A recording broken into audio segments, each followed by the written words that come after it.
Okay. Oh, jelas eh? Terima kasih Is. Ya. Okay. Malam ni tujuan kelas kita buat setiap minggu 2 kali untuk orang awam, terutamanya plaintiff lah, supaya korang tahu, kenal hak korang. Yang mana hak yang memang tak boleh diganggu gugat, tak boleh dirampas, tak boleh dipindahkan. So melalui pemahaman asas natural law ni, so korang akan lebih yakin, lebih berani untuk pertahankan hak.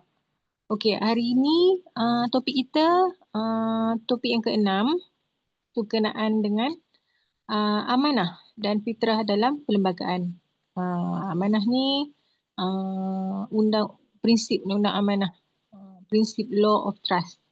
Okey, so kita tengok apa prinsip law of trust dan apply dalam kita punya isu kita ni lah. Okey, topik dia undang-undang amanah dan fitrah dalam konteks perlembagaan Malaysia. Okay. So kita tak tengok yang kita tengok general definition dulu. Apa itu law of trust. Okay. Lepas tu kita tengok apa prinsip law of trust ni dalam kontrak sosial dalam sebuah negara, antara undang-undang Tuhan yang sebenar kan. Okay. Sebelum tu kita tengok video ni. Video ni dia tentang kita punya sejarah lah. So dalam MPM ni kita nak bawa korang faham, kenal siapa kita melalui undang-undang. Kenal diri melalui undang-undang. Maksudnya sejarah kita manusia, sejarah manusia dulu. Undang-undang manusia. So saya cakap ni daripada konteks undang-undang lah. Konteks law of trust ni, hubungan kontrak antara kita dengan Tuhan, dan macam mana apa amanah tu dipindahkan kepada pemimpin, kan, untuk menjaga apa rakyat ni kan. So kita tengok dalam konsep tu. So sebelum kita nak faham tu, kita tengok dulu dalam video ni dia cerita pasal sejarah kita punya undang-undang yang daripada macam mana Puak Iblis ni nak putuskan kontrak manusia dengan Tuhan. So dia create. Kita tengok video ni dulu lah. Did you know that you are a slave to the Roman Empire since your birth? Your birth certificate is a contract with Rome, which basically declares you dead and lost at sea. We will dig into the history of these trusts that was created back in the 13th century and has enslaved all humanity on the earth ever since. Unum Sanctum is one of the most frightening documents of history, and the most quoted is the primary document of the popes claiming the global power. In 1302 Pope Boniface issued his infamous papal bull Unum Sanctum, the first express trust. He claimed control over the whole planet, which made him king of the world. Furthermore, we declare, we proclaim, we define that it is absolutely necessary.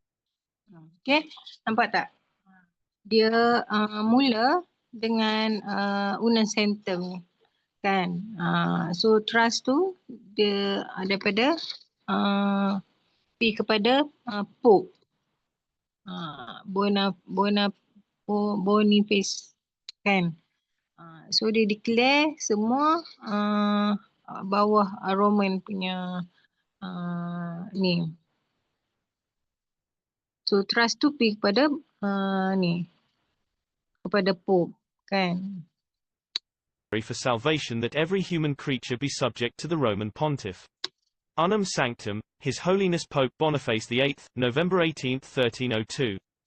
It is not only the first trust deed in history, but also the largest trust ever conceived, as it claims the whole planet and everything on it, conveyed in trust. In celebration of the trust, he commissioned a gold-plated headdress in the shape of a pine cone, with an elaborate crown at its base. The pine cone is an ancient symbol of fertility and one traditionally associated with Baal, as well as the cult of Sidon. It also represents the pineal gland in the center of our brains. Crystalline in nature, which allows us access to source, hence the 13-foot-tall pine cone in Vatican Square. Pope Boniface VIII was the first leader in history to create the concept of a trust, but the first testamentary trust, through a deed estate, created by Pope Nicholas V in 1455, through the papal bull Romanus Pontifex. This is only one of 3 papal bulls to include the line with the incipit, for a perpetual remembrance. This bull had the effect of conveying the right of use of the land, as real property, from the express trust unum sanctum, to the control of the pontiff and his successors in perpetuity. Hence, all land is claimed as crown land. This first crown is represented by the first Sestuiq Vi trust, created when a child is born. It deprives us of all beneficial entitlements and rights on the land. The second crown was created in 1481 with the papal bull Aeterni Regis, meaning eternal crown, by Sixtus IV, being only the second of 3 papal bulls as deeds of testamentary trusts. This papal bull created the Crown of Aragon, later known as the Crown of Spain, and is the highest sovereign and highest steward of all Roman slaves subject to the rule of the Roman pontiff. Spain lost the crown in 1604 when it was granted to King James I of England, Pope Paul V, after the successful passage of the Union of Crowns, or Commonwealth, in 1605 after the false flag operation of the Gunpowder Plot. The crown was finally lost by England in 1975, when it was returned to Spain and King Carlos I, where it remains to this day. This second crown is represented by the second Sestuiq Vi trust, created when a child is born, and by the sale of the birth certificate as a bond to the private central bank of the nation, depriving us of ownership of our flesh and condemning us to perpetual servitude, as a Roman person or slave. The third crown was created in heaven by Paul III, through the papal bull Comption, and opened the Council of Trent. It is the third and final of the test for the claiming of all souls to the sea. It assisted in the creation of the first Sestuiq Vi Act of 5040, to use this papal bull as the eighth. This crown secretly granted to England in the collection. The crown was lost due to the deliberate bankruptcy of England. Temple is represented by the Sestuiq Vi trust. Create to the church. Thus, with one's own soul, we were denied legal standing and will be treated as things, souls, upon which bar is now legally able. Vi trust is first created during the reign of Henry of England through the Sestuiq Act of 1540, Charles II, the Sestuiq Act of 1666, wherein an estate may be affected lost and therefore assumed debt. Each Sestuiq Vi trust, created 1933, the 3 crowns representing the 3 claim property of the Roman property, on earth, ecclesiastical property, soul. Each corresponds exactly to the form revealed to the Gallery of the Arts. 1. Corporate commercial law. 2. Maritime and canon law of the banker. 3. So, while it might be difficult to completely understand the meaning of I have found a video that is how this basically works, by them creating a span of yourself, based on your birth certificate, which is nothing.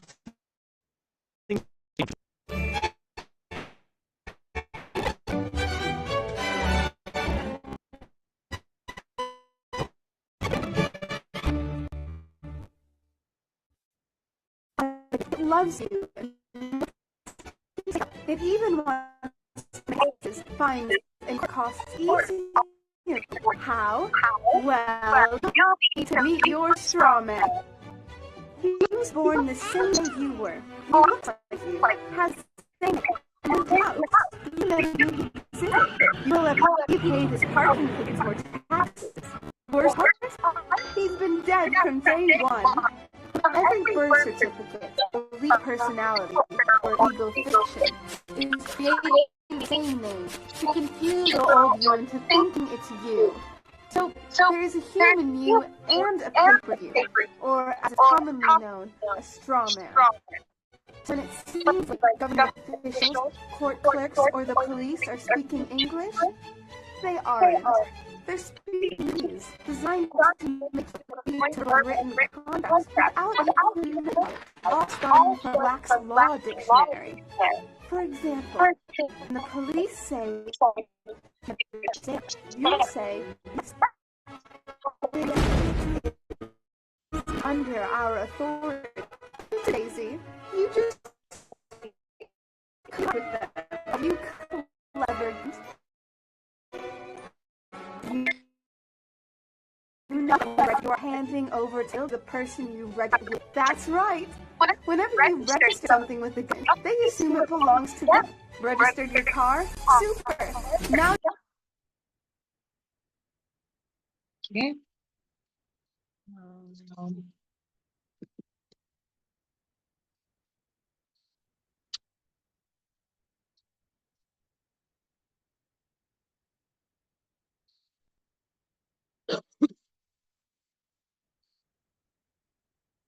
Okay.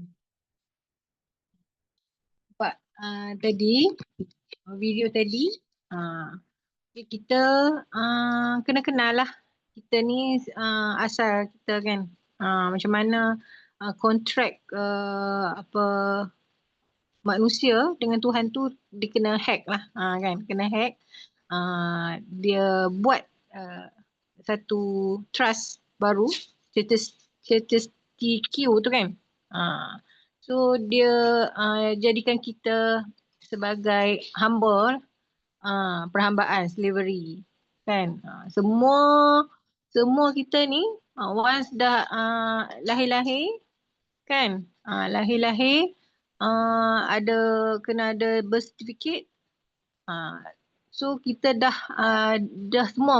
semua manusia dalam dunia ni dah jadi milik Vatican orang kata apa dibaptis lah kan kita ni semua jadi milik Vatican so kita ni dah tertakluk bawah ikut inilah dia kena hack lah kan so they create straw man legal diri kita atas paper yang jadi paper people tu kan ahli kitab dalam Quran cakap kan kita duduk bawah law of trust mereka yang palsu lah Churches TQV trust tu yang tadi kan sebenarnya yang tu bukan law of trust yang sebenar nampak kena yang itu yang palsu lah so dia nak memperhambakan kita dia create diri kita yang satu lagi so kita yang tak tahu apa ni beranak-beranak dah jadi dah dibaptis jadi Vatican punya macam dipatentkan lah daripada patent tu daripada kita surat beranak kita lagi dah ini bukan baru nak mula patent dengan DNA kita dah start dulu lagi vaksin dulu dia rosakkan kita punya imunisasi lepas tu dia patentkan kita satu dunia dia patentkan dengan birth certificate so misi kita bila kita dah kenal diri kita melalui undang-undang ni kita dah tahu hak kita so kita nak kembali balik kepada kontrak asal kita dengan Tuhan inilah perjuangan kita yang akhir zaman ni kan so kena kembali balik kontrak kita dengan Tuhan nak putuskan kontrak dengan Vatican tu putuskan kontrak dengan iblis ni kita nak kembalikan balik kepada kontrak direct dengan Tuhan. So kita pertahankan hak kita bawah natural law. So kena kenal lah. Kita ni living man kan. Manusia, hak kita ada unalienable right. Hak kita direct daripada pencipta, Tuhan sekalian alam. Jadi yang bila undang-undang apa-apa man-made law yang melanggar kita punya unalienable right, so kita wajib pertahankan. Kalau kita duduk diam, kita consent. So okay, pergi kepada slide ni. Kita tengok dulu asas dia, apa itu undang-undang amanah, law of trust. So definition dia, hubungan undang-undang antara ada 3 pihak ni. Trustor, pemberi amanah, trustee, pemegang amanah, beneficiary, penerima manfaat, penerima amanah. So ada 3 pihak ni dalam law of trust ni. Kan? So kita tengok.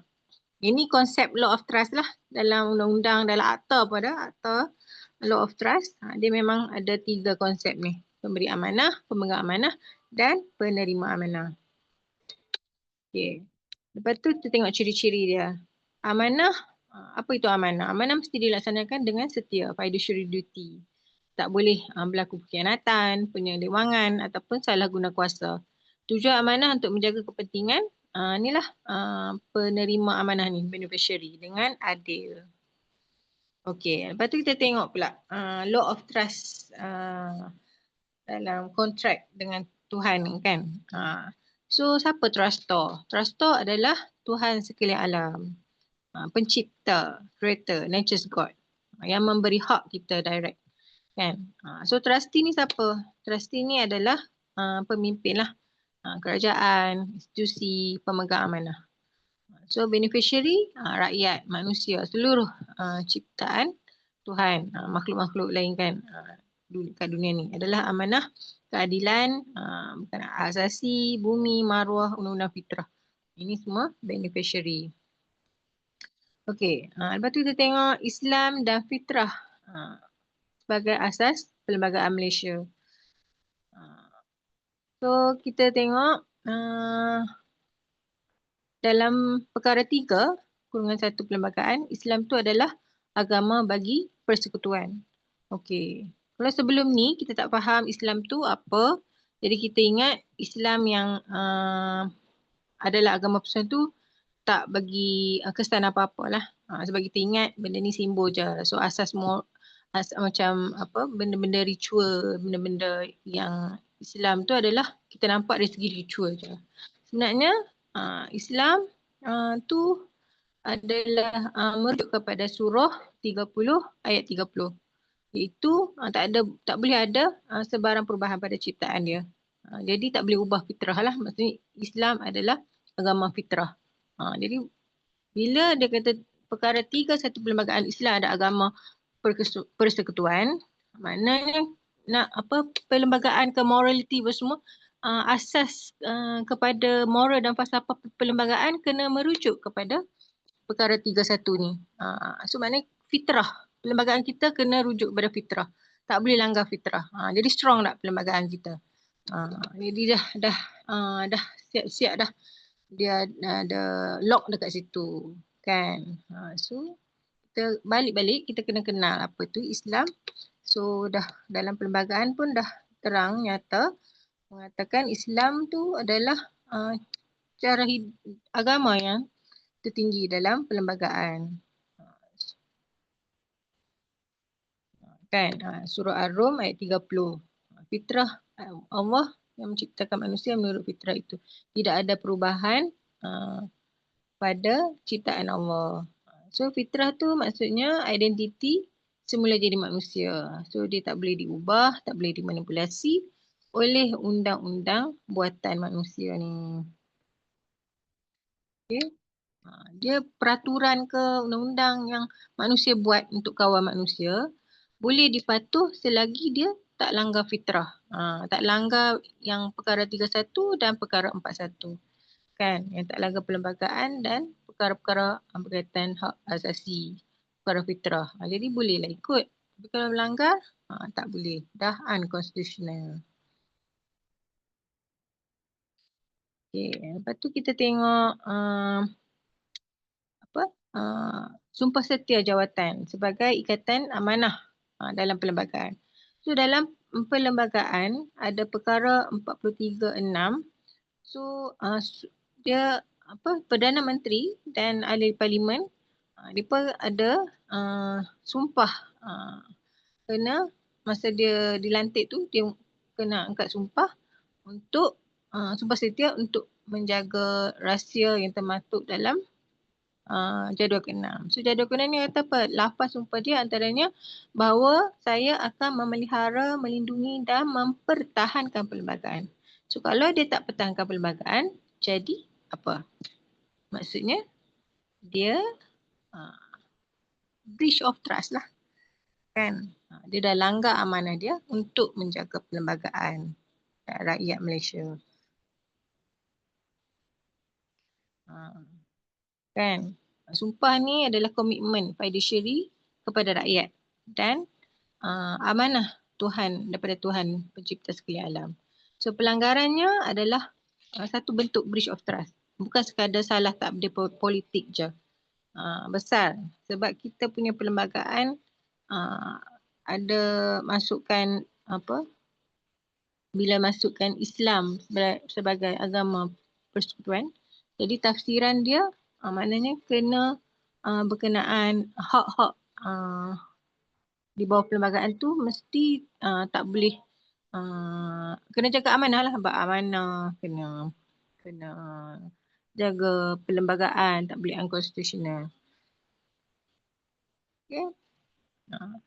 So kita tengok apa ciri pelanggaran amanah dalam sistem yang sistem dan undang-undang yang moden ni. Dia create daripada amanah yang asal kontrak sosial manusia dengan Tuhan, direct dengan Tuhan, dia create satu law of trust yang palsu, chastity QV tu kan, dia create straw man, identity palsu. So dia ciptalah undang-undang moden, statutory law, Roman law untuk mengasingkan manusia daripada fitrah asal dia.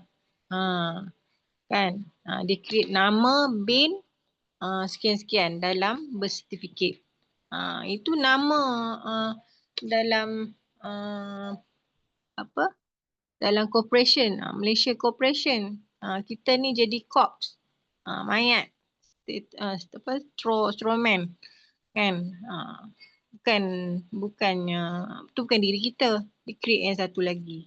So undang-undang apa semua atas on paper kan. So hak kita dinafikan secara tipu macam tu. Itu pemusatan kuasa tanpa amanah. Kerajaan bertindak bukan lagi sebagai trustee tetapi sebagai penguasa mutlak. Ini dia melanggarlah amanah. Kalau dia jadi pemimpin kerajaan yang betul, kerajaan yang menjalankan amanah dengan adil lah. Sepatutnya kalau dia jadi penguasa yang mutlak, dia tak bertindak sebagai trustee. So ini dia breach of trust. So lagi yang paling latest ni, dia buat teknologi kapitalisme corporate kan, menekan manusia kepada sistem yang menyalahi fitrah lagi langsung, totalitarian punya pemerintahan. Dia nak ubah bukan kita punya imunisasi ke apa, ini dah sampai jasad kita dah dia nak pattern terus. Tak ada direct, tak ada langsung dah dengan connection dengan Tuhan. Nampak? Total milik iblis ni. Kan? Dipatternkan DNA kita terus. Dah jadi bukan manusia lah, dia jadi separa manusia, transhuman. So ini betul-betul breach of trust. Okay, nampak?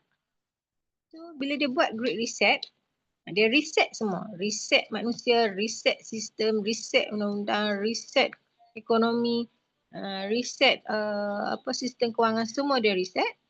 Lepas tu dia lantik diri dia sebagai khalifah di muka bumi. Ni. Orang tua ni. Kan? So, sama je pattern sebelum ni.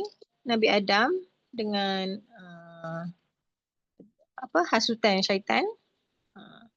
Kan? Aku akan menyuruh lalu mereka mengubah ciptaan Allah, dan sesiapa yang mengambil syaitan mengubah ciptaan Allah menjadi pemimpin ataupun kerajaan yang ditaati selain dari Allah, maka sesungguhnya rugilah ia dengan kerugian yang terang nyata, syirik lah.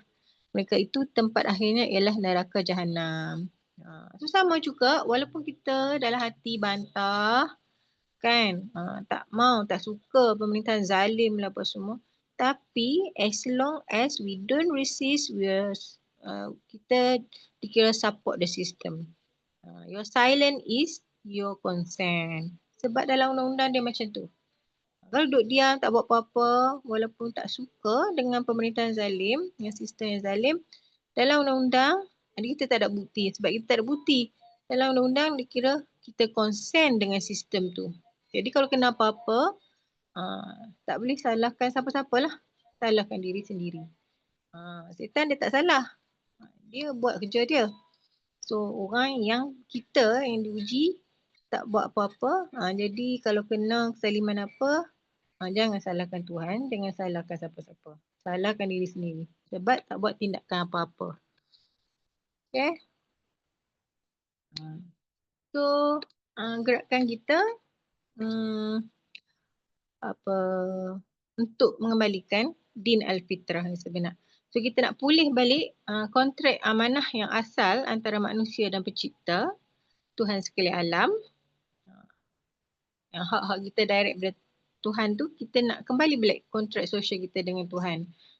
So berdasarkan prinsip fitrah, wahyu dan hukum semula jadi, kita menolak sistem buatan manusia yang menindas dan memanipulasi identiti. So ini satu tujuan gerakan kita MPM, dan tujuan kita file semakan kehakiman dalam affidavit, dalam permohonan kita pun kita minta declaration ni, declaration din al-fitrah. Maksudnya nak define balik perkara 31 tu, Islam agama persekutuan tu. Jadi kita masukkan. So gerakan kita sebenarnya kita nak putus kontrak dengan Vatican ni. Kontrak iblis ni. So kita nak kembalikan balik kontrak yang asal.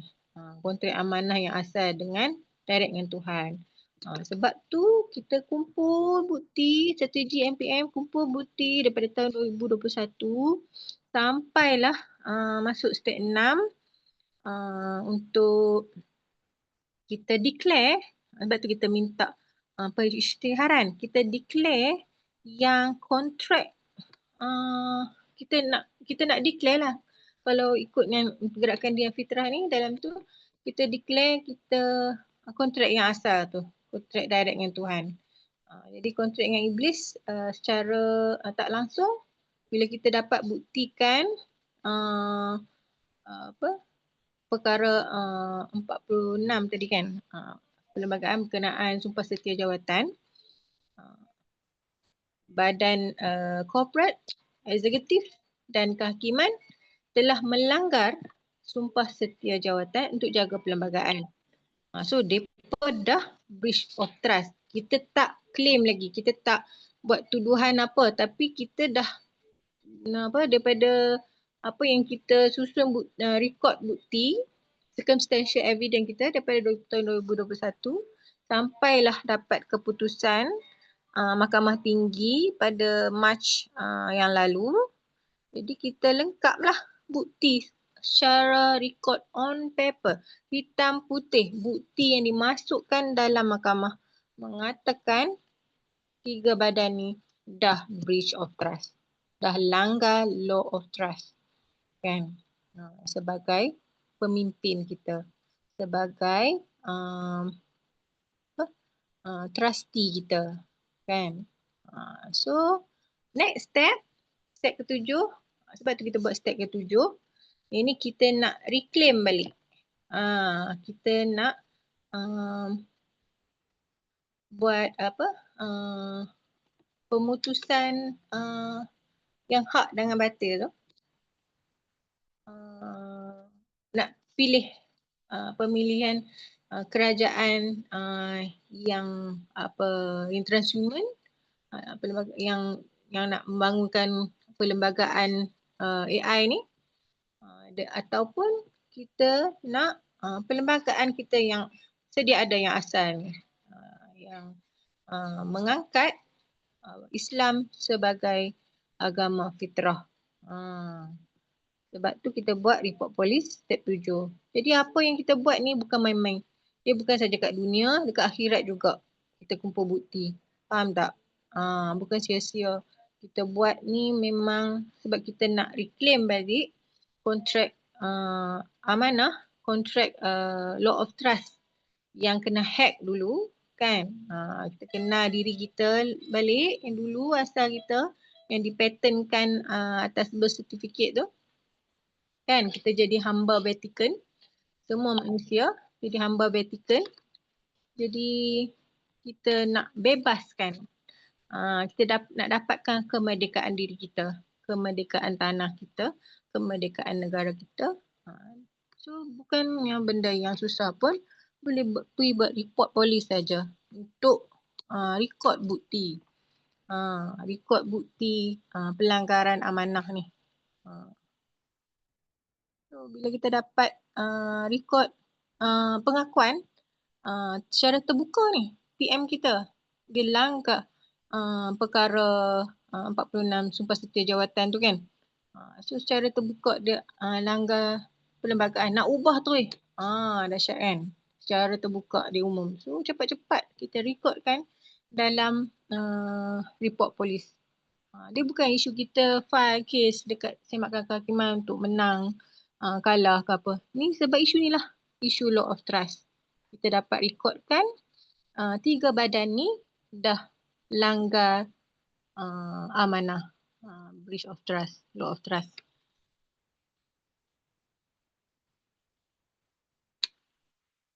Okay, lagi satu gerakan kita bersama, gerakan Humania untuk semangat Nuremberg trial lah. So kita buat report polis step 7 tu. Untuk step 7 ni kita ada asas lah untuk penubuhan kita punya mahkamah sendiri, Tribunal Rakyat, Mahkamah Rakyat kan. So kita ada asas lah. So dia pun tak boleh kacau lah. Sebab kita dapat buktikan ni hampa dah breach of trust. Dan kita dah bagi bukti-bukti semua berkenaan bioterrorism, berkenaan genocide apa semua kan. So kita kalau hakim-hakim bersama kita, hakim-hakim kita ada 2 peringkat lagi, Mahkamah Rayuan dengan Mahkamah Persekutuan kan. So kalau hakim-hakim sedar kan, bertaubat kembali mempertahankan perlembagaan, so kita ada chance lah untuk ada Nuremberg trial di mahkamah sana. So dalam pada yang sama kita bina backup dengan Mahkamah Rakyat. Sebab kita tak kuat lah kalau tak ada Mahkamah Rakyat. Sebab tu kita kena cergas juga, yang siapa sambil tu kita kena cepat-cepat bina setiap negeri, galakkan report polis banyak-banyak. Jangan bukan benda susah, pergi buat banyak-banyak. Bagi ada setiap komuniti, setiap negeri tu, setiap balai tu ada report, ada record. So kita nak bangunkan Mahkamah Rakyat backup.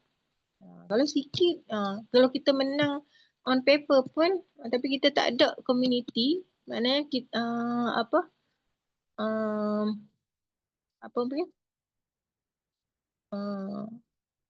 kita tak berpegang dengan tali manusia kan, maknanya kena ada hubungan dengan manusia kan. Dengan Allah okey, kita dah kontrak kita dah batalkan. So kita kembalikan kontrak kita dengan Tuhan yang asal. So yang satu lagi kita kena buat juga, iaitu dengan hubungan dengan manusia, kan. Jadi kita kena ada community, kena gerak community untuk mahkamah rakyat, tu backup kita. Okay, so nak tuntut balik atas pelanggaran hak asasi anak amanah untuk lawan agenda seperti Great Reset, 4IR dan Stakeholder Capitalism. So kesimpulan dia, so Law of Trust ni adalah asas kepada pemerintahan yang adil, bermaruah dan sah. So kita nak kembalikan Law of Trust yang asal, iaitu kontrak sosial dengan direct dengan Tuhan. Fitrah adalah sempadan mutlak yang tak boleh dilanggar oleh sistem moden. Sebab kita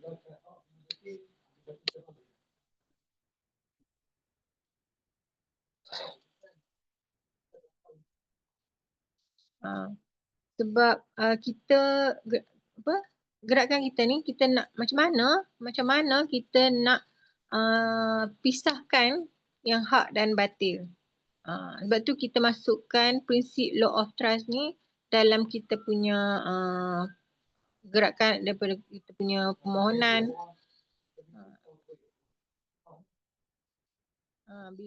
Bila kita highlight prinsip ni, Law of Trust ni, bila orang faham, jadi dia boleh nampak dengan jelas lah di pihak mana. Kan ada 3 pihak, 3 badan ni, trustor, trustee dengan beneficiary. So mereka ni, pemimpin ni adalah trustee. So kalau dia tak buat sekian, dia langgar, so pecah amanah. Senang orang nak faham kan. Nak patuh kerajaan ke tak mematuh kerajaan. So kalau dia diam, patuh kepada kerajaan yang breach of trust ni, bukan lagi kerajaan lah, teroris kan. So dia puak iblis lah. Faham tak? Bala tentera iblis. So step 7 ni kita nak pemisahan yang hak dengan batil. So siapa yang, dia tak ada tengah-tengah dah. Bila dah sampai ujung ni, kita tak ada tengah-tengah dah. Tak ada keliruan dah. Siapa yang tak buat, ini bukan nak bagi ancaman. Sebab kita berasaskan dengan mau tak mau je. Dia berasaskan pada prinsip Law of Trust. Kembali balik. So kalau korang faham betul-betul ini, kan, prinsip Law of Trust ni, tak ada siapa boleh tipu dah. Biarlah dia berselindung daripada luaran dia, berjubah ke, boleh terbang ke, meresap ke apa ke. Tapi kalau dia tak kembalikan kontrak, tak putuskan kontrak dengan Vatican yang dibaptis dia daripada lahir tu, maknanya dia masih berkontrak dengan iblis. Tak boleh tipu ni, memang tak boleh tipu kalau Law of Trust ni. Daripada mana-mana. So kita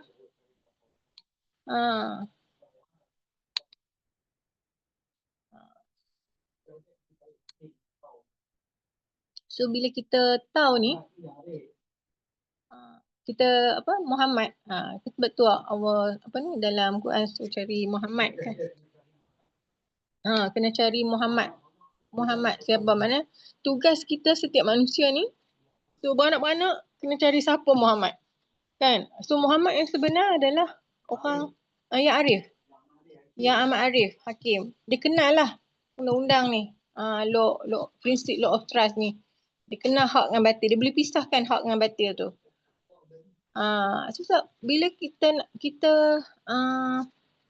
bagi gerakan untuk rakyat faham, bila korang dah faham Law of Trust, so korang boleh pisahkan hak yang batil.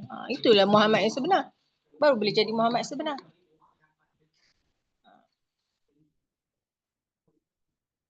So, siapa yang dapat pisahkan hak yang batil, dia Muhammad lah.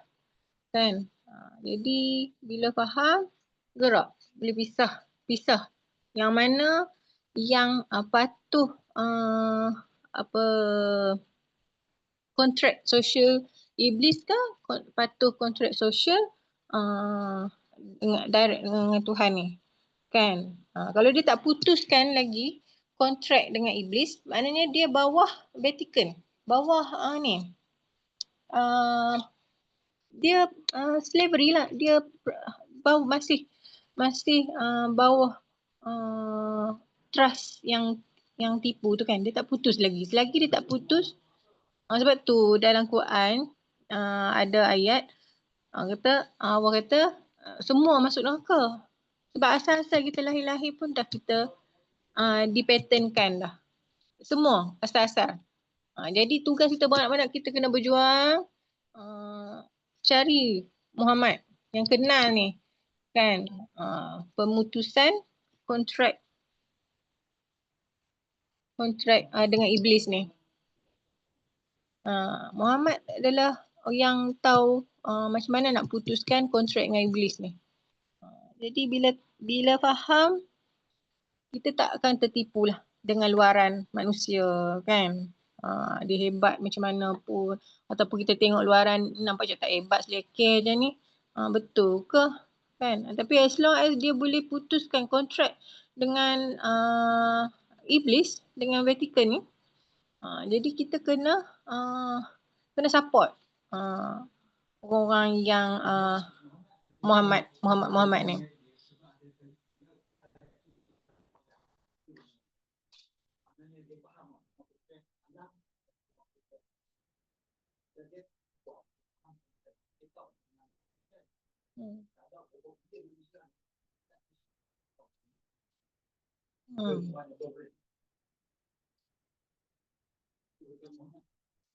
So apa?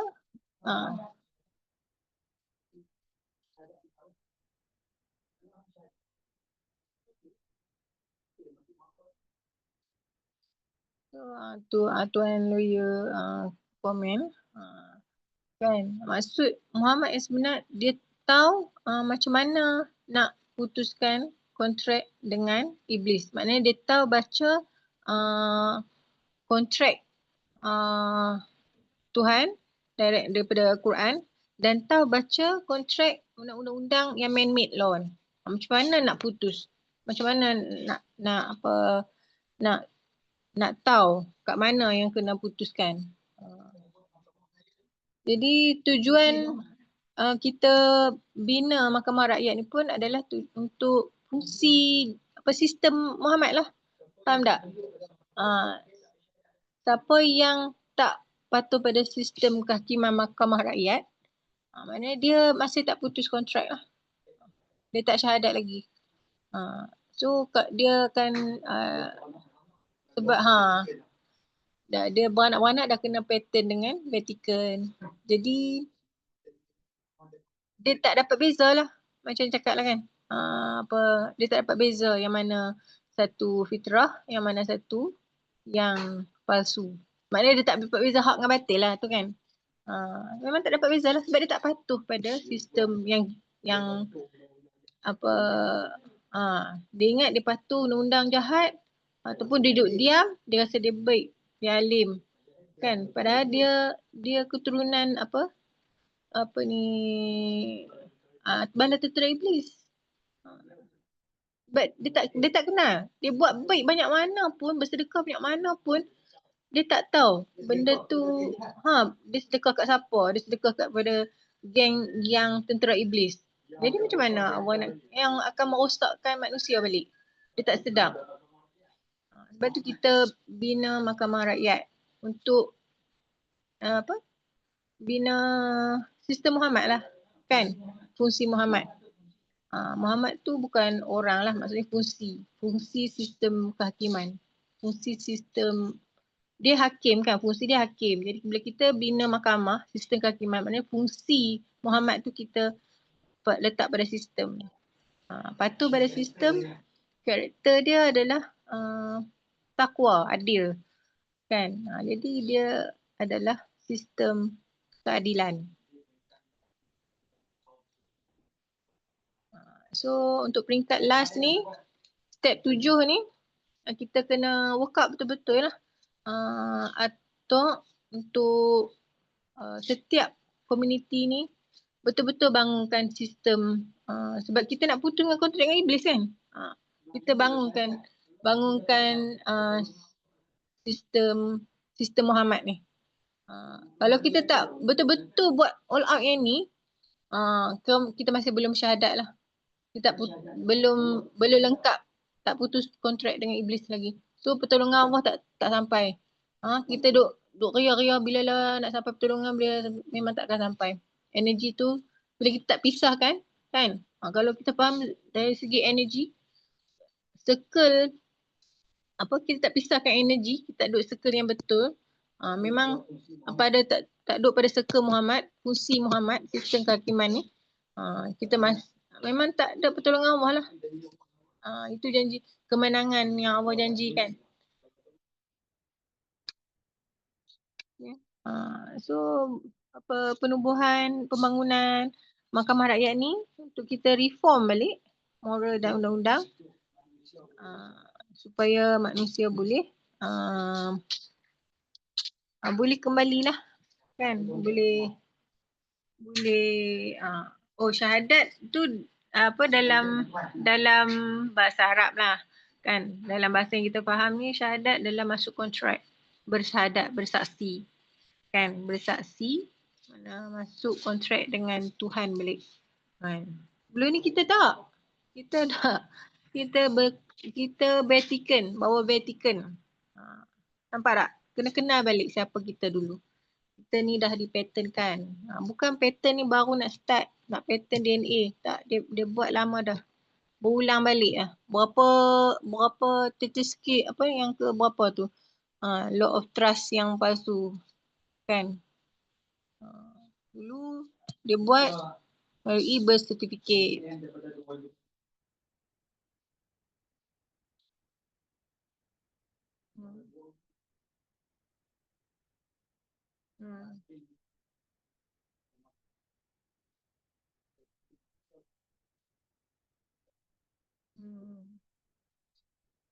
So kita kena konsisten.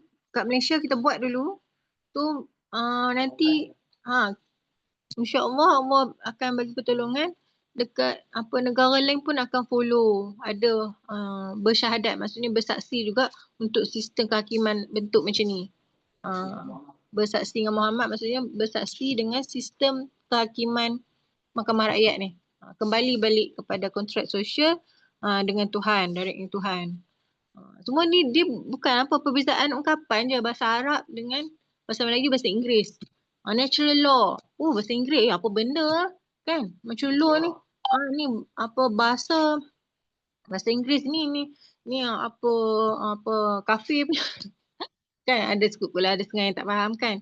Dia dalam bahasa Arabnya sunatullah kan. Bahasa Melayu dia fitrah. Sama je perbezaan ungkapan. Okey, kalau kita tengok Muhammad dalam Quran bahasa Arab kan, sifat dia yang adil, yang terpuji, fatonah apa semua kan, semua sifat-sifat kehakiman, al-amin, sifat kehakiman. So dalam bahasa Melayu dia hakim, dalam bahasa English, the praise, the one who praise one kan. Kalau dalam bahasa Melayu tengok hakim pun kita panggil yang arif tak? Tu kita puji lah walaupun kita sifat, fungsi. So apa lagi? Benda semua yang kita tak ada special kan. Tu dia perkataan tu perbezaan ungkapan je. Fungsi dia sama. Sama juga semua agama lain nak kembali kepada fitrah. Kan? Dia semua fungsi. Din tu apa? Agama, cara hidup. Tu bahasa Arab. Okay?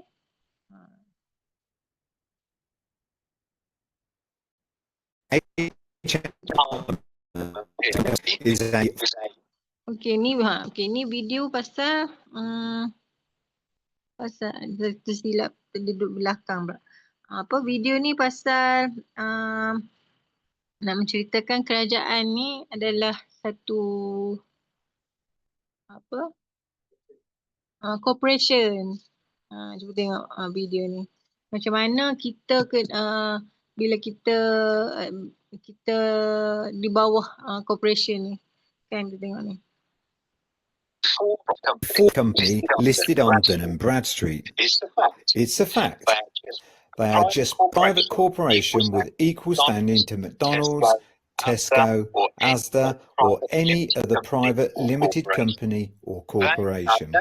They are no different and have absolutely no authority over us. Acts of Parliament and statutory legislation is their company policy. It applies to the members of that company. Nampak tak? Kerajaan yang dicipta kan, setiap negara ni ada kerajaan. Itu dia company dalam satu bentuk macam company McDonald. Dia wujud sebab kita kata dia wujud macam company, sebuah company. So dia benda yang yang menjadikan dia wujud, Act of Parliament, Act, nama pun Act, actor. Kan, akta-akta yang diperbuat tu semua. Jadi bila dia wujud bila kita kata dia wujud lah. Kan.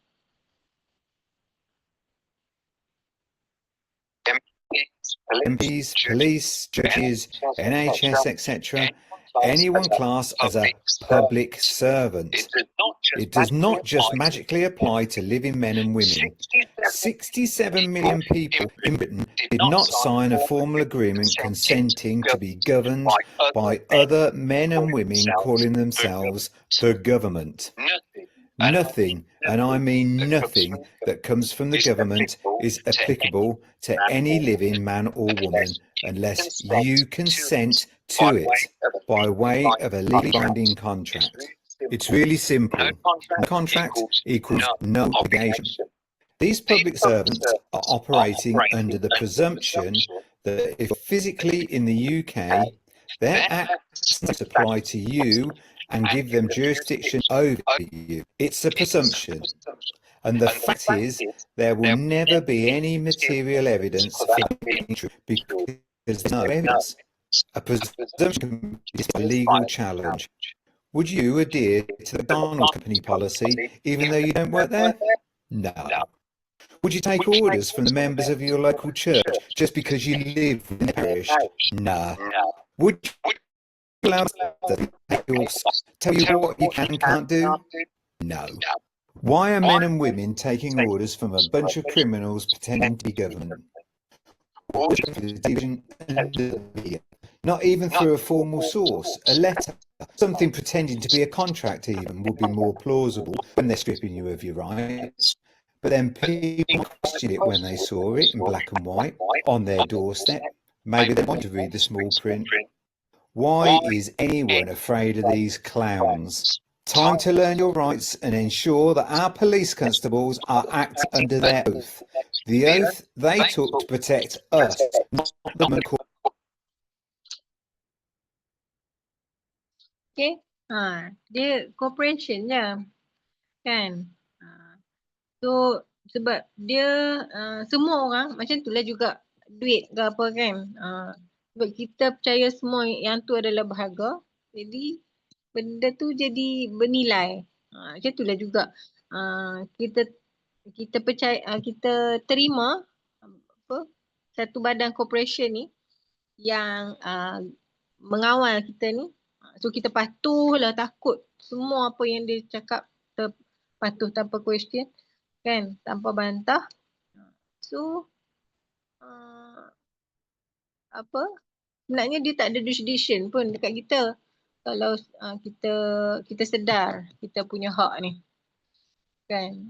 Sebab tu benda dah establish.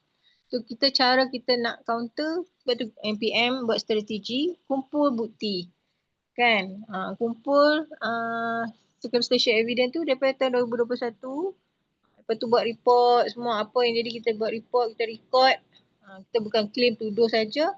Lepas tu kita susun, lepas tu kita file action. Masukkan bukti semua untuk dibicarakan depan hakim.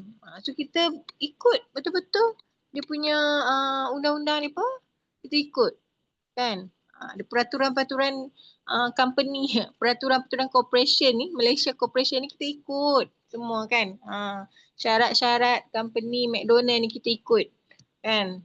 Jadi tak ada salah kat mana, kita pun dapat buktikan dia punya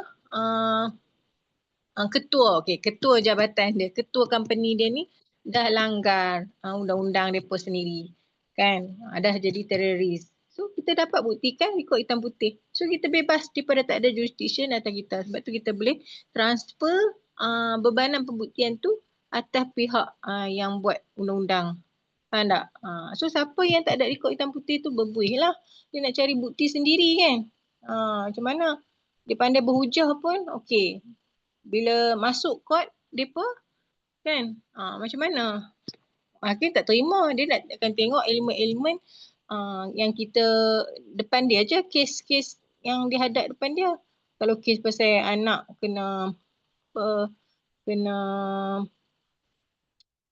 pasal kes hari tu kan, kena remand sebab anak meninggal ke, tak vaksin ke, tak sekolah ke apa benda. Kita nak berhujah bodoh macam tu je, tak ada bukti. Ingat mahkamah nak terima, dia hanya akan tengok elemen-elemen yang dalam tu je. Faham tak? Jadi kita kena, yang semua pasal dasar-dasar apa semua kita dah masukkan. Bukti saintifik pun semua kita dah masukkan dalam Semakan Kehakiman bantah dasar ni. Okay. So gerakan kita adalah nak memutuskan satanic hedges and covenants. Nak putuskan kontrak iblis. Sebab tu kita buat report polis step 6 dan step 7 dan kemudian masuk kan semakan kehakiman. Ada kertas kuasa bela diri. So kita bebaslah nak membebaskan kedaulatan diri kita dan daripada sistem ni. Okay. Itulah manfaat yang saya cakap tadi, manfaat kertas kuasa ni. So kita bebas untuk mengamalkan hak-hak kita di bawah perlembagaan yang sedia ada. Kan? So kita boleh kita dah mampu nak surrender, nak tawakal. Kita tak tawakal membuta tuli. Kalau tawakal tanpa usaha kan, tanpa step yang tersusun dengan apa, ikut aturan dia, memang dia, sebab tu dia ada banyak jalan. Tapi kalau siapa yang orang yang amal dia macam orang Nasrani lah. Amal bagus, pandai, bagus, disiplin, semua dijaga, yang lain semua. Tapi dia tak apa, iman tak ada. Maknanya ilmu tak ada. Ilmu yang usul tu tak ada. Dia hanya kadang bawa kitab je. Dia tak tahu usul dia main pada undang-undang ni. Oh, dia rasa dia terus berhujah, okey dia boleh lepas. So dia ajar orang lain pun untuk buat cara tu juga. So macam mana? Maknanya dia jadi control opposition lah. So orang lain pun ramai-ramai okey tak payah support, tak payah buat sistem kehakiman ni kan. Okey semua duduk diam-diam, stay kan, bertahan, tak payah masuk balik kontrak dengan tuan. Okey apa, duduk je. Masih jadi berkontrak dengan Vatican lagi, tak pernah putus lagi sampai ke mati. Okay, dia ajak ramai-ramai. Okay, kita as long as kita boleh selamat dengan cara ni, kita berhujah cara bodoh macam ni kan, tanpa bukti.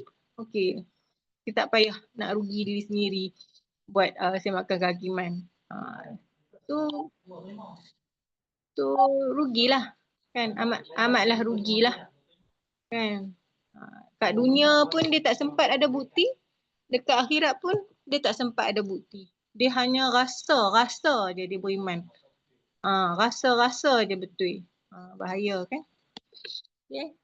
So bila kalau kena bencana apa-apa, dia tak boleh salahkan Tuhan. Kenapa tak tolong dia.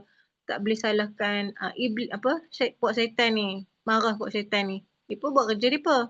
Yang kita pergi patuh dia duduk diam, pergi patuh senyap-senyap. Siapa suruh kan? Allah dah buka jalan dah. Tak nak buat.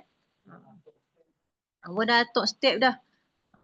Sebab kita ikut, sebab tu banyak jalan kalau nak buat. Tapi siapa yang tak ikut jalan yang Allah tunjuk dalam Quran, amatlah rugilah. Sebab Allah bagi step yang mudah dah dalam Quran. Buat ini. Step dia ada kena bukti-bukti. Kalau kita main langgak je tanpa ikut step yang pada dalam Quran, memang amatlah rugi. Kan? Kita tak boleh salah siapa-siapa. Kita kena salah diri sendiri. Okay. So, siapa yang belum nak join Semakkan Kakiman, nak join, kena awal dia kena sign retainer lah. So, bentuk retainer dia macam ni lah. Okay. Dia dapat sama.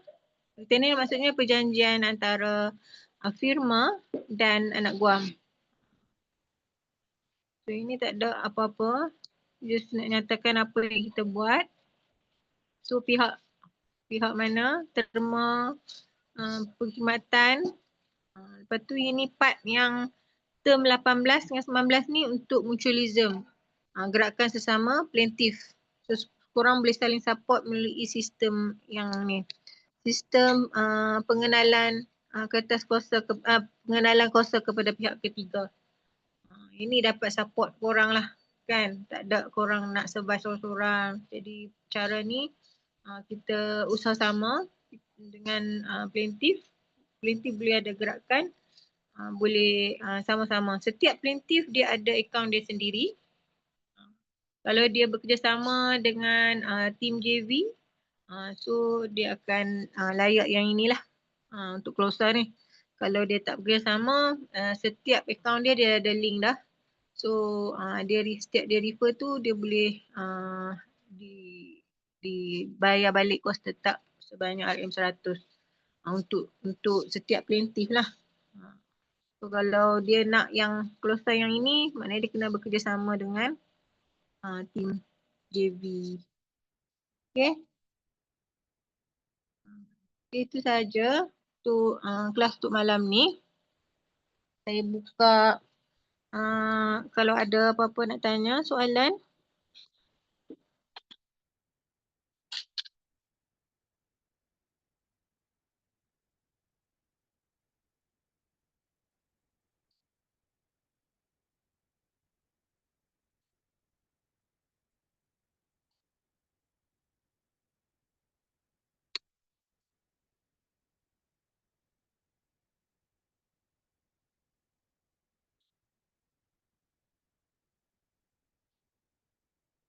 Tak boleh on mic. Siapa pun tak boleh cakap Alamak, setting silap ke?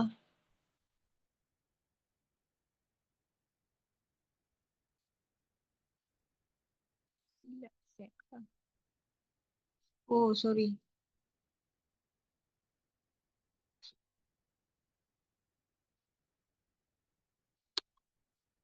Okay, saya buka siapa yang ada nak tanya soalan, ada soalan? Boleh buka. Nak tanya soalan apa-apa pun. Semua jelas ke?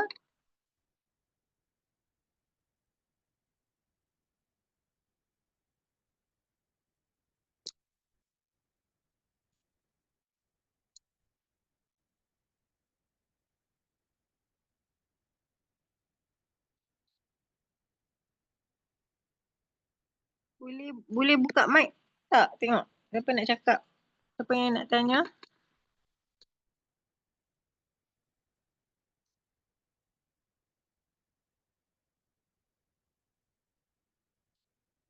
Okey ke sunyinya? Dengar ke tak ni?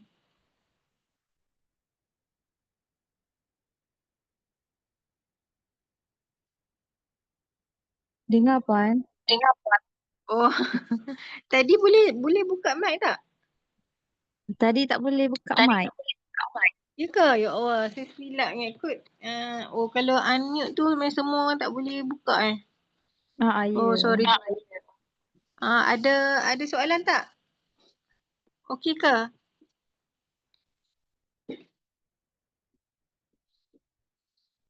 Setakat ni okey. Yang lain lagi, bolehlah kalau nak tanya soalan. Boleh buka soalan apa pun.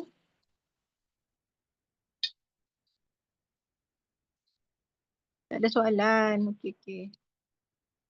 Okey lah.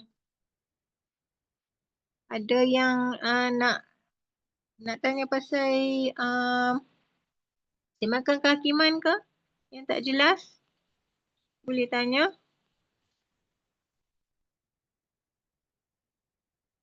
Semua jelas dah ke? Pasal report polis ke? Semua yang hadir malam ni dah buat report ke? Ada masalah tak?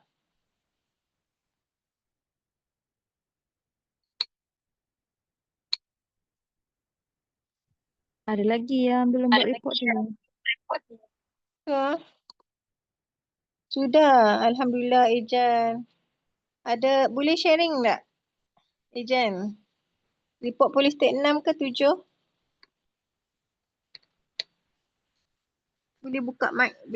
Boleh sharing dengan yang supaya dapat bagi inspirasi. Oh, step 7. Boleh sharing tak, Ejan? Tak ada nak sharing apa lah. Okey, alhamdulillah. Share. Macam mana pengalaman? Pengalamannya pun ni, 10 orang. Pergi ramai-ramai? Pergi ramai. 7 orang. Wah, okey. Masa tu IO macam mana? IO dia tak tanya sebab yang first tu sahabat yang buat. Jadi yang belakang-belakang dia tak tanya lah. Senang je kan? Balai mana ni? Balai IPD Manjung. Manjung. IPD Seri Manjung. Manjung. Apa? Manjung ramai dah kan? Manjung ramai. Itulah balai-balai lain kena gerak cepat tu. Buat lah. Yang mana tak buat lagi. Tak buat lagi buat. Senang je kan? Ramai yang cakap. Saya pergi pun yang orang yang kedua pun memang dia tak tanya apa-apa. Dia Mungkin kita ada buat report yang sudah Jadi IO tu tak banyak tanya lah sebab apa kan. Tak kena tanya yang dalam ni yang first. Orang yang first buat. Suruh dia orang kongsi sebab dia orang yang buat. Mungkin ada yang IO tanya dengan dia tu. Tu je lah. Ejan. Okey, terima kasih Ejan sudi kongsi. Nampak tak? Lepas-lepas ni lagi cuma yang first tu lah. Apa ni? Cikgu Udin. Tapi tak ada apa pun kan Cikgu Udin? Cikgu Udin hadir tak malam ni?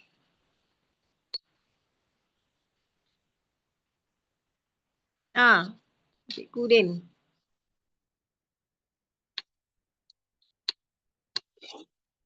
Yang lain yang mana belum buat report, buat je. Tak ada masalah. Semua kata senang je. Kalau pergi ramai-ramai lagi senang.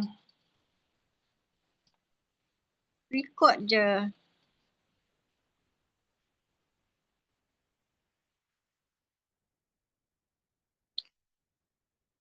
Okay. So malam ni punya topik jelas kan? Law of trust.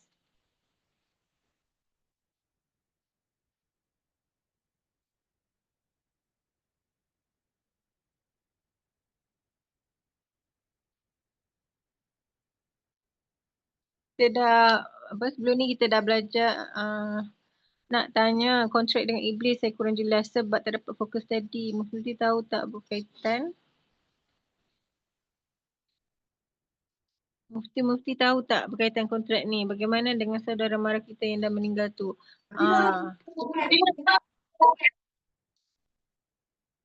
Okey.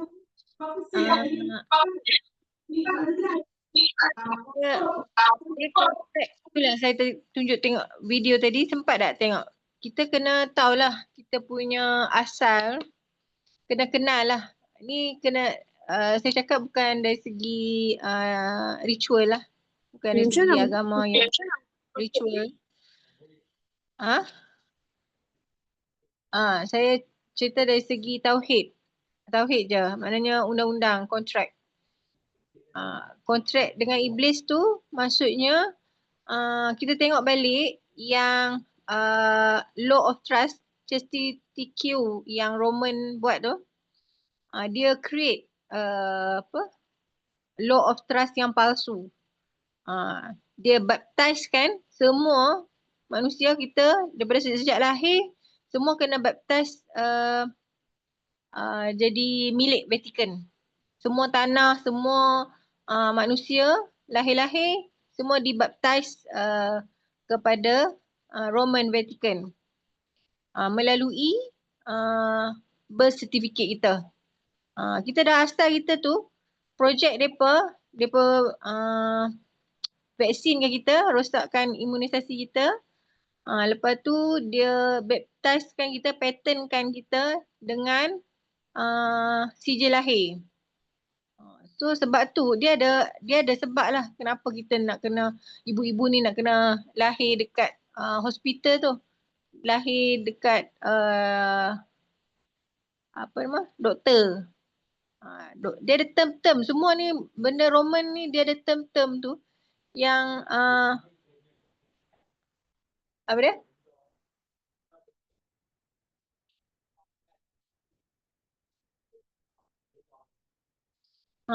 Bila dia buat sistem yang record kita punya kelahiran tu, dia tak salah. Tapi dalam yang betul tu dia selit yang upacara baptize tu.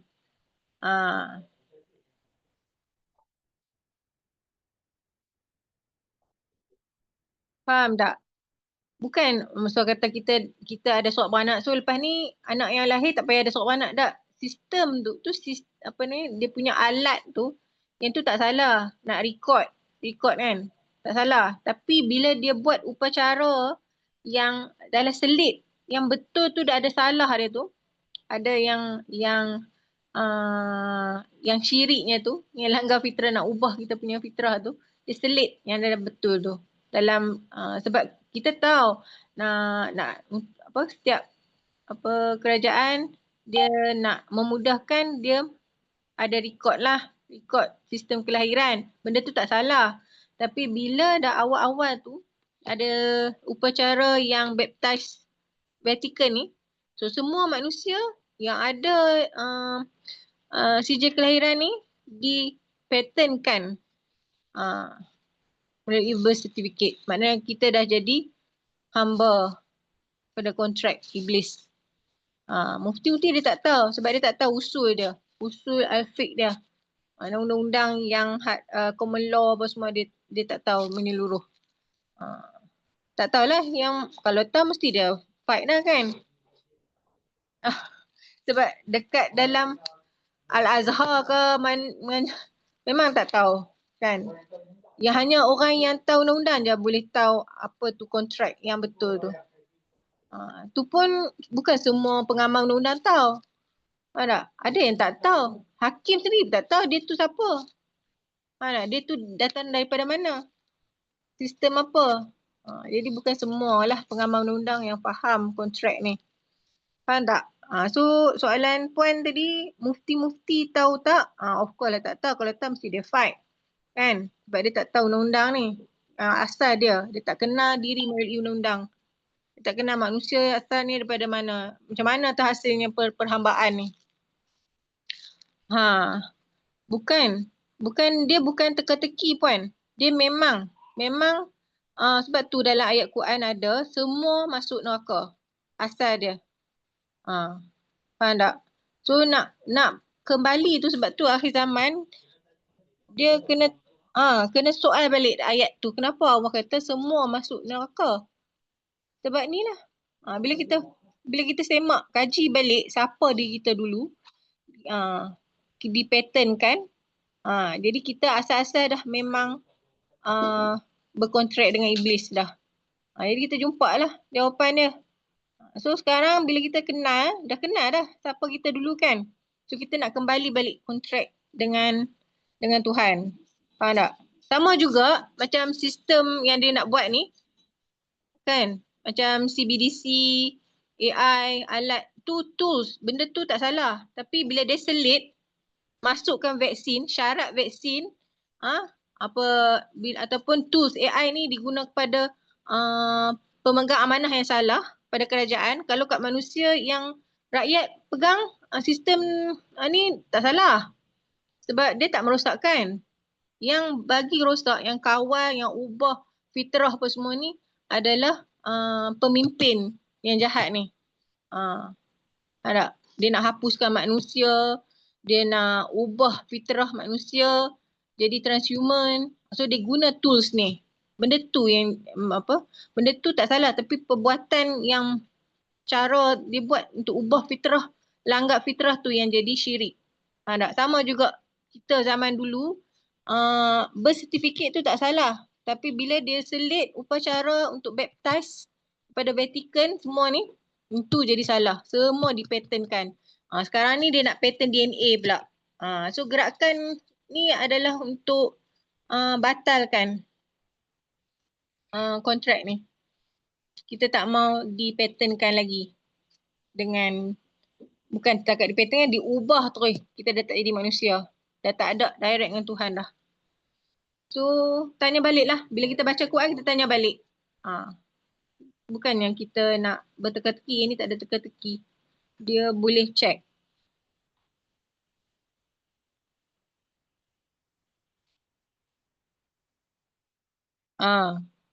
Dilahirkan di rumah.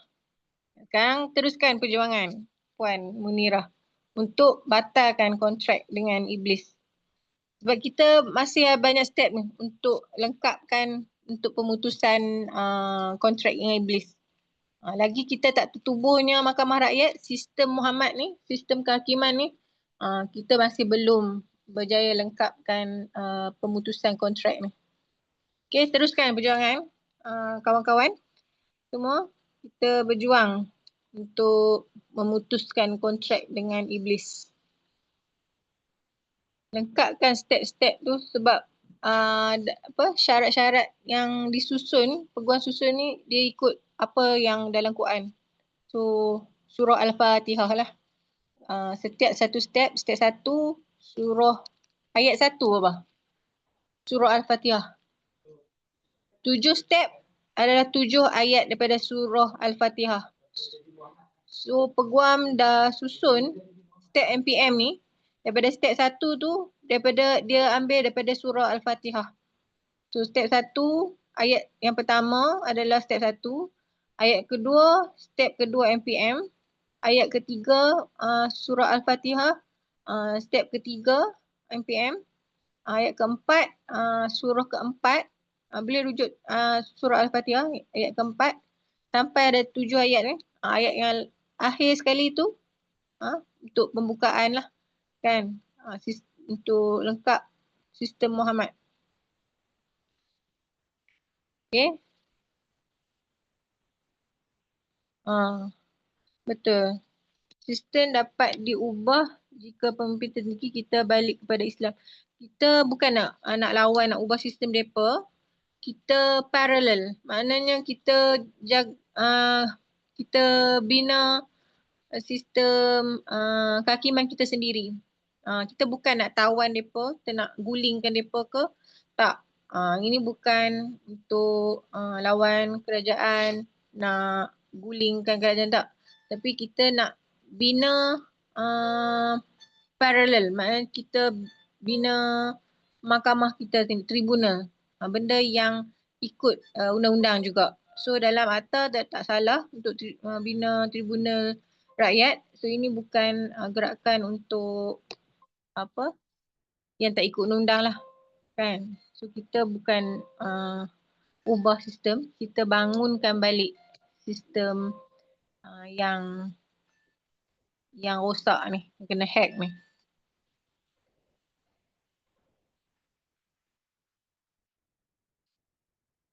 Okay, ada nak tanya apa ataupun nak sharing?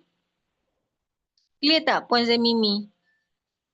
Nanti saya share video, ada banyak video tu pasal cerita pasal kita punya asal usul. Kalau korang faham, korang akan memang tak ragu-ragu lah untuk fight, untuk dapatkan bukti rekod di dunia dan juga di akhirat. Tu nampak, bukan senang nak masuk syurga. Dia bukan kita atas berangan-angan, kita kena berjuang. Tak ada goyang kaki, just meratip je atas tikar sejadah, tiba-tiba kita boleh masuk syurga. Taklah, selagi kontrak tak terputus, kita adalah tentera iblis. Sebab sistem yang zalim, tak ada siapa yang bantah sistem yang zalim ni, kan? Tak putuskan kontrak, so macam mana? Memang dia memang tak ada orang bantah lah daripada dulu beribu-ribu tahun sampai ni, sebab tak ada siapa pun tahu law of trust yang betul. Yang gerakan common law yang dekat barat pun, yang sovereign citizen pun, mereka belum cukup faham. Mereka tak faham law of trust. Mereka tak tahu siapa trustor, siapa trustee. Kita saja. Sebab mereka fight macam tu je. Mereka masih belum lengkap. Mereka tak putus kontrak lagi dengan iblis. Apa yang mereka perjuangkan. So kita ambil apa yang mereka faham. Cuma kita punya gerakan lagi lengkap sebab kita dapat solution daripada Quran. Kan? So kita gabung dengan apa yang kita tahu sejarah daripada undang-undang Roman law ni kan. So kita tengok balik natural law dalam Quran. So kita tak dekat mana yang boleh letak balik pihak-pihak yang betul tu. Law of trust yang betul. Sebab dia tipu dulu kan. Law of trust yang tipu. TTQV tu. Law of trust tipu. Kan. So semua pergi Vatican. Semua harta, tanah dalam dunia ni semua Vatican yang punya. Dalam TTQ tu kan. So kerajaan-kerajaan apa semua ni semua kepada Vatican. Sebab tu bila kita tak tahu, tak ada siapa yang bantah. Jadi puan tadi tanya kan, adakah mufti tahu? Sebab dia tak tahu lah yang dia tak bantah. Kalau dia tahu, of course mesti dia akan fight daripada dulu lagi kan. Tak ada siapa tahu.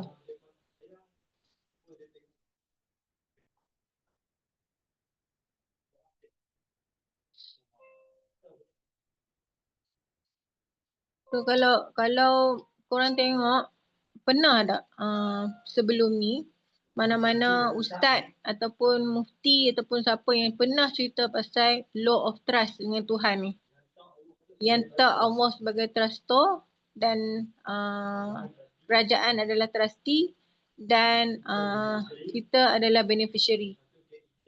Lepas tu puak iblis ni adalah yang langgar ikrar sumpah, CBT. Dalam ayat Quran ada kan? Adakah sama orang yang ayat Quran tu apa? Adakah sama orang yang Islam dan orang yang penjenayah ni kan? So ayat tu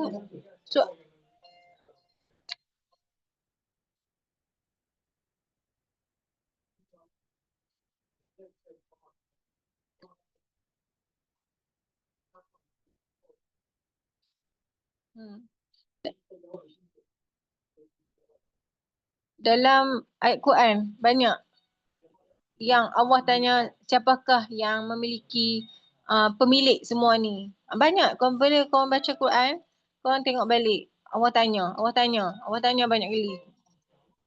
Semua orang kata Allah, tapi Allah dia merujuk kepada siapa? Allah iblis. Sebab dia tak kenal hak dengan batil. Of course lah dia bila dia tak kenal, dia tak putus kontrak dengan iblis. Dia kata yang dia kata tu adalah iblis. Dia tengok luaran nampak baik alim, tapi bila dia berkontrak dengan iblis, dia adalah iblis. Itu dia tak faham law of trust. Jadi kita nak kena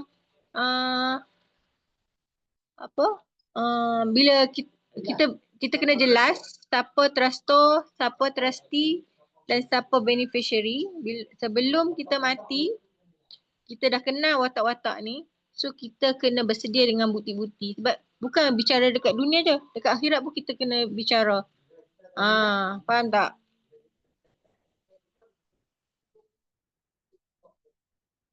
Bila kita dah jelas law of trust ni, kita kena tegakkan lah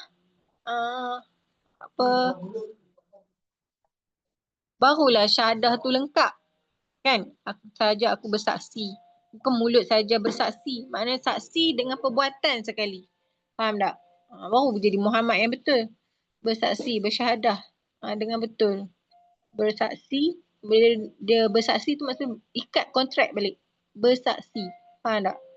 Saksi maksud kita mesti kita stamp janji apa ada saksi kan. Maknanya bersaksi tu ikat balik kontrak dengan Tuhan.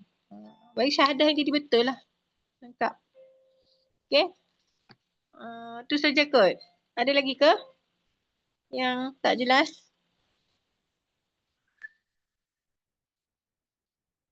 Okay. Next kelas kita hari Ahad.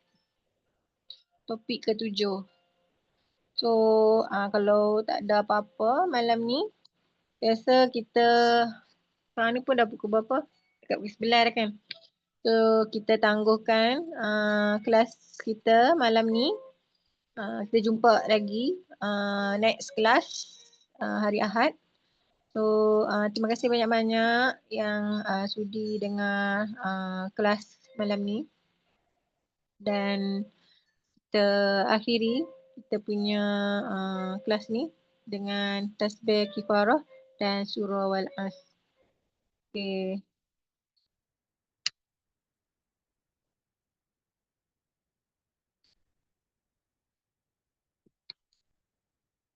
Okay korang, terima kasih banyak semua. Assalamualaikum dan selamat malam.